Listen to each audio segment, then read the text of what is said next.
اللہ تعالیٰ ہر دور میں ایسی ہستی اور شخصیت کو ابھارتے ہیں کہ جو امت مسلمہ اور دین اسلام کی دفاع کی جنگ لڑ سکے۔ ہماری دینی کتابوں کا بھی یہی خلاصہ ہے کہ اللہ تعالیٰ غیرت مند اور شجاعت رکھنے والے کو پسند فرماتا ہے۔ ہمارے موجودہ دور کا نڈر بہادر عظیم شخصیت و لیڈر جو تنہ تنہا طاغوتی اور دجالی لشکر کی خونخوار آنکھوں میں آنکھیں ڈال کر ان کا مقابلہ کر رہا ہے، وہ ہے رجب طیب اردوغان، ترکی کا موجودہ صدر۔ رجب طیب اردوغان 26 فروری سن 1954 میں ترکی کے شہر استنبول میں پیدا ہوئے۔ ان کے خاندان کا تعلق ترکی کے شمال مشرق میں واقع ریزا نامی شہر سے تھا۔ رجب طیب اردوغان نے ابتدائی تعلیم مدرسہ قاسم پاشا سے حاصل کی۔ 1965 میں وہاں سے فارغ ہونے کے بعد استنبول میں امام خطیب ہائی اسکول میں اپنی تعلیم جاری رکھی۔ 1973 میں میٹرک پاس کیا۔ اسی طرح دیگر مضامین میں امتحان پاس کرنے کے بعد ایوب ہائی اسکول سے ڈپلومہ کی سند حاصل کی۔ اس کے بعد مرمرہ یونیورسٹی کے کامرس و اکنامکس کے شعبے میں داخلہ لیا اور 1981 میں بزنس ایڈمنسٹریشن کی ڈگری حاصل کی۔ رجب طیب اردوغان اپنی جوانی سے مضبوط اجتماعی اور سیاسی جدوجہد میں مصروف تھے۔ وہ ایک وسیع النظر اور روشن فکر جوان تھے۔ طیب اردوغان 1983 میں رفع پارٹی کی تاسیس کے ساتھ بڑی قوت کے ساتھ میدان میں اترے اور 1984 میں استنبول کے ایک ضلع بیاغلو کی تحصیل کے صدر بن گئے۔ 1985 میں رفع پارٹی کی مرکزی قرارداد کمیٹی کے رکن منتخب ہوئے۔ اسی عرصہ میں طیب اردوغان نے بڑے پیمانے پر کوششیں کی، خصوصاً نوجوانوں اور عورتوں کو سیاست کی طرف راغب کیا۔ اسی دوران معاشرے میں سیاست کی ترویج اور قومی مفادات کے لیے اہم اقدامات اٹھائے، اور یہی وجہ تھی کہ ان اقدامات کے نتیجے میں نئی تنظیم رفع پارٹی نے واضح برتری حاصل کی۔ اس پارٹی نے 1989 میں ضلع بیاغلو کے لوکل الیکشن میں بڑی واضح اکثریت حاصل کی اور یہ ملکی سیاست میں قابل تقلید سمجھی جانے لگی۔ 1994 میں طیب اردوغان ملک کے سب سے بڑے شہر استنبول کے گورنر منتخب ہوئے۔ اس وقت استنبول کا شمار دنیا کے ان شہروں میں ہوتا تھا کہ جہاں نہ امن تھا نہ ہی کوئی ترقی تھی۔ طیب اردوغان نے اس شہر کے مسائل حل کرنا شروع کیے اور دیکھتے ہی دیکھتے یہ دنیا کے خوبصورت ترین شہروں میں سے ایک بن گیا۔ وہ 1994 سے 1998 تک استنبول شہر کے میئر رہے۔ 1997 میں رجب طیب اردوغان کو جیل ہو گئی اور اس وجہ سے انہیں استنبول کے گورنر سے معزول ہونا پڑا۔ طیب اردوغان نے 2001 میں عبداللہ گل کے ساتھ اتحاد کر کے جسٹس اینڈ ڈیولپمنٹ پارٹی بنائی۔ 2003 میں طیب اردوغان نے سیرت شہر سے پارلیمانی امیدوار کے طور پر الیکشن لڑا اور 85% ووٹ حاصل کیے اور سیرت شہر سے رکن پارلیمنٹ منتخب ہوئے۔ انہی 2003 کے الیکشن میں وہ ترکی کے وزیر اعظم بنے۔ 2014 میں ترکی کی تاریخ میں پہلی مرتبہ صدارتی انتخابات ہوئے۔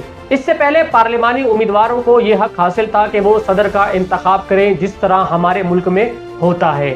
ان 2014 کے صدارتی انتخابات میں رجب طیب اردوغان نے کامیابی حاصل کی اور وہ 2014 میں ترکی کے صدر منتخب ہوئے اور 2017 کے ریفرینڈم میں 52% ووٹ حاصل کر کے ایک دفعہ پھر ترکی کے صدر منتخب ہوئے۔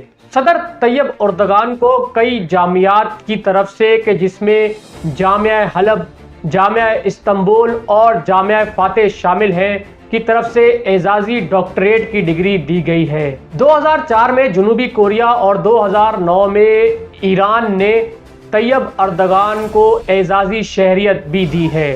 اکتوبر 2009 میں پاکستان کے دورے پر صدر طیب اردوغان کو پاکستان کے سب سے بڑے شہری اعزاز نشان پاکستان سے بھی نوازا گیا ہے۔ یہاں سے ترکی اور پاکستان کے تعلقات مضبوط ہوئے اور آج بھی ترکی اور پاکستان ایک جان دو قلب ہیں۔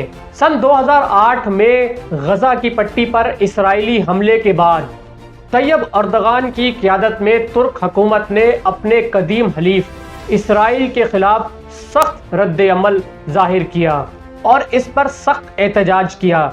ترکی کا احتجاج یہاں پر نہیں رکا۔ اس حملے کے فوراً بعد ڈاووس اقتصادی عالمی فورم میں طیب اردوغان کی جانب سے اسرائیلی صدر شیمون پریس کے ساتھ دو ٹوک اور برملا اسرائیلی دہشت گردی بیان کرنے کے بعد ڈاووس کانفرنس کے کنوینر کی جانب سے طیب اردوغان کو وقت نہ دینے پر انہوں نے اس فورم کے اجلاس کا باقاعدہ بائیکاٹ کیا اور فوری طور پر وہاں سے لوٹ گئے۔ اس واقعے نے انہیں عرب اور عالم اسلام میں ہیرو بنا دیا اور ترکی پہنچنے پر ترکی عوام نے اپنے اس ہیرو کا بہت شاندار استقبال کیا۔ اس کے بعد 2010 میں میسور غزہ کی پٹی میں لوگوں کے لیے امدادی سامان لے کر جانے والے آزادی بیڑے پر اسرائیل کے حملے اور اس حملے میں 9 ترک شہریوں کی ہلاکت کے بعد ایک بار پھر عالم عرب میں ہیرو بن کر اٹھا اور عالمی حکومتوں اور ذرائع ابلاغ نے غزہ کی پٹی کے حصار کو ختم کرنے کے لیے ترکی کے موقف کی باقاعدہ حمایت کی۔ کئی عرب صحافیوں نے انہیں باقاعدہ قائد منتظر قرار دیا۔ طیب اردوغان وہ واحد رہنما ہیں کہ جنہوں نے بنگلہ دیش میں جماعت اسلامی کے رہنماؤں کی پھانسی پر اپنے سفیر کو واپس بلانے کا باقاعدہ اعلان کیا۔ 25 جولائی 2016 کی شب فوج کے ایک گروہ نے ترکی میں مارشل لا نافذ کرنے کی کوشش کی، لیکن بغاوت کی اس سازش کو ترک عوام نے سڑکوں پر نکل کر اور ٹینکوں کے آگے لیٹ کر ناکام بنا دیا۔ ترک عوام نے یہ ثابت کیا کہ اصل حکمران وہ ہے کہ جو دلوں پر حکومت کرتا ہے۔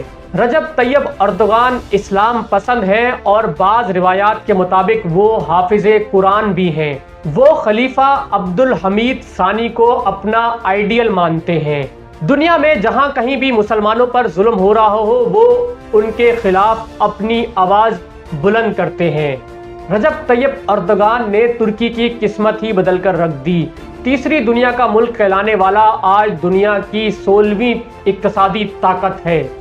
طیب اردوغان جیسے عظیم شخص کا لیڈر ہونا عالم اسلام کے باقی تمام حکمرانوں کے لیے ایک مثال ہے۔